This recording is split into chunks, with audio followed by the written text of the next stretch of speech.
In this part 2 of Rent Free, meaning Donald Trump living rent-free in their heads, we're going to discuss one Liz Cheney, or as I refer to her, Dick Cheney's daughter. Liz Cheney is in essence nothing special or unique. In fact, she's exactly the opposite of special or unique. Frankly, she's just another politician's kid sent to DC through name recognition by a bunch of unsuspecting Wyoming voters, hoping she would represent their best interests and have a little extra power amongst Republicans due to Daddy's previous position. Boy, did that not work out so well. Now, since January 6th, we've seen her betray not only her state and voters' wishes, but the heart and soul of her entire party. The reaction in Wyoming was exactly what one would expect if you know anything about Wyoming. Since January, Wyoming Republicans have essentially severed ties and exiled her in every way possible. Now, with the line drawn in the sand like this, Liz has hit a point of no return. Not really having a job to go home to, if you will, she politically is forced to carry on with her January 6th charade, in hopes of greener pastures. Do you have a personal butcher? I certainly don't. Well, until now. I introduce to you the Personal Butcher. They offer you the highest quality meats by partnering with best-in-class farms located in the United States. Okay, so here's how it works. They'll send you a custom box every 4 weeks, and you can pause or cancel at any time, or just change the frequency of deliveries. The Personal Butcher believes that quality meat shouldn't be a hassle to get your hands on. They want every home in America to have access to the best quality, and with the same convenience as getting the mail from your mailbox.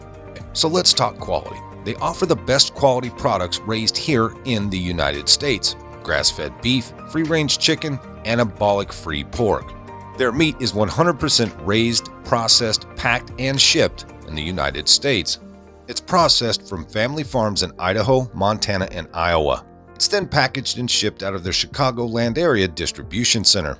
So if you're interested in feeding yourself and your family from a high-quality source you can trust, while at the same time supporting this channel, give the Personal Butcher a try by hitting that link in the description box. Tucker Carlson was on fire Tuesday night, for he launched a scathing attack on the grotesque show trial taking place in the House of Representatives, ostensibly to expose the truth about the insurrection on January 6th, but in reality, to destroy political enemies and preempt Trump's efforts to regain the White House in 2024. To frame the attack, Tucker lit into Liz Cheney, a more deserving target would be hard to imagine. The monologue opened up with Tucker pointing out that for unexplained reasons, Dick Cheney's daughter showed up in Manchester, New Hampshire last month. Well, unexplained only if you don't know that this is the place where people go when they're investigating running for president. Now, to normal people, Liz Cheney's constituency for a presidential run is a bit of a mystery at this point. Trump supporters despise her and Democrats do too, although they're perfectly happy to use her to attack Trump. However, it seems that Cheney is raking in millions of dollars, so someone supports her somewhere. Tucker suggests that her supporters are political dynamos such as Mitt Romney, Lindsey Graham, and Jeb Bush. Now, to Tucker, these are all neocons who live to get Americans involved in wars that kill and maim our sons and daughters without conferring any benefit on America. And I've got to say, looking back on the last 20 years, I must agree. From there, Tucker shifts to Cheney's prominent role in the January 6th committee investigation into the events of that day. In that context, he points out something new in America, which is that our private communications are no longer private. If Congress wants your text messages, to hell with the Constitution. It gets your text messages. Most recently, the committee got a hold of various text messages from Fox News hosts to Mark Meadows.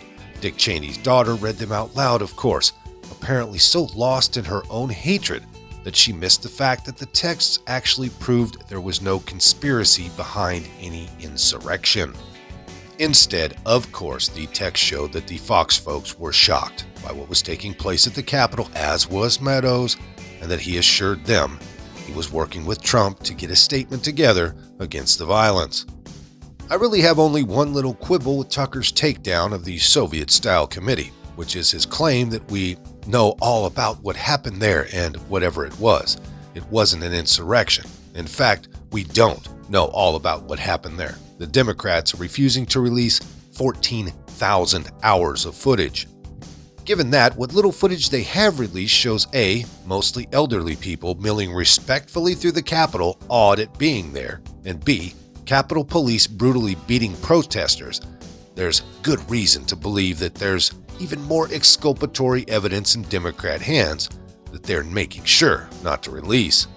Only in this way can they justify this show trial and keep American citizens locked in prison, completely deprived of their 4th, 5th, 6th, and 8th Amendment rights. Anyways, it's an excellent monologue, fact-filled and vicious towards people who deserve such viciousness. Here it is. Tonight, if you live in Manchester, New Hampshire, first of all, congratulations. It's a really nice place. But second, we thought we'd give you an explanation for what you may have just seen. So if you live there and last month you thought you saw Liz Cheney wandering around downtown Manchester, no, you were not hallucinating. Liz Cheney was there. And that's pretty weird if you think about it. Not a lot of people go to Manchester, New Hampshire in November, so it probably wasn't a family vacation. Nor is it likely that Liz Cheney went up there by accident. Manchester is an 8-hour drive from her home in the D.C. suburbs. And more to the point, it's also 8 hours from these CNN studios in downtown Washington that she inhabits more often than most of us go to church, and much more reverently. Manchester is also, not that it matters to her, more than 2,000 miles from Wyoming. That's the state that she supposedly represents in the U.S. Congress. So the question is, what was Liz Cheney doing in Manchester, New Hampshire? And of course, there's only one conceivable answer. Liz Cheney plans to run for president of the United States. Now, if that sounds demented, yeah, because it is, but it's also real. Now, you may be wondering, if Liz Cheney were to run for president, what exactly would she run on? She doesn't like Trump, okay, but what would her platform be? Well, we know the answer to that because Liz Cheney only cares about one thing and only ever has, and that is starting pointless wars in faraway countries. The more pointless the war, the farther away, the better it is. Droning peasants makes Liz Cheney feel powerful. It's been the great cause of her life. But you got to ask, do a lot of voters agree with her on that? Is there a massive national constituency for more Iraq invasions? We've seen the polling on that. In a word, no. There's not a massive national constituency for Liz Cheney's foreign policy views, just the opposite, in fact. People who live outside of D.C. do not support more pointless wars that do nothing for the United States or its core interests. They're not eager to send their kids to die for eastern Ukraine. And the reason they're not is because they've already done it. They fought a lot of wars like this because Liz Cheney told them to, and they've had enough. Yet apparently Liz Cheney is the last person who doesn't know this. She has literally no idea. She believes she has a shot at the Republican nomination for president. And she believes that fervently enough to fly to Manchester, New Hampshire in the middle of November. So what can we conclude from this behavior? Not looking at what she says, but at what she's doing. And the only answer is Liz Cheney is delusional. She's living on another planet. And on that planet with her is the Republican Party's fading leadership class, the people who stopped assessing reality or having new thoughts of any kind right around 2003.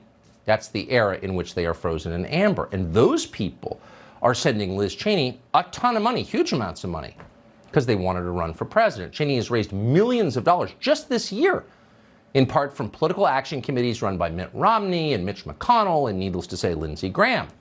Apparently, all of these geniuses think that Liz Cheney has a good shot at being president. So Liz Cheney is this cycle's Jeb Bush, who, by the way, has also given her money because, of course, he has. Now, you should know that none of these people, and they are the very same people who feel perfectly empowered to lecture you about what's conservative and what's not one of these people has said a single word about Liz Cheney's performance on the House of Representatives January 6th commission. That commission is now in the process of trying to hunt down and destroy anyone to the right of Adam Kinzinger, who himself is on the committee, and we should tell you, still bursting into tears quite a bit. The January 6th committee has become the American version of a Soviet show trial. Ooh, overstating it, you think? Well, watch it for yourself on C-SPAN. Come to your own conclusions.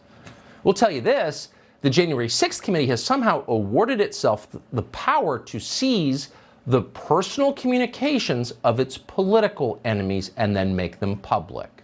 The argument's really simple. Turn over your text messages or we're going to send you to jail. So as this bogus show trial plays out or fizzles out, we will be keeping an eye on Dick Cheney's daughter. Reality will come calling for Liz eventually, and when it does, it will be sweet. Could you imagine her debating Trump in a Republican primary? Oh, sweet Jesus. Most of this came by way of the American Thinker. If you liked it, hit that like button. Subscribe if you haven't. Leave a comment down below. There's a PayPal link in the description box, so please put $1 in the bucket on the way out the door. I'd like to thank everyone for all your donations. They're much needed and much appreciated. Now, with all that being said, we'll see you next time. Come on, move. Move. Easy, easy.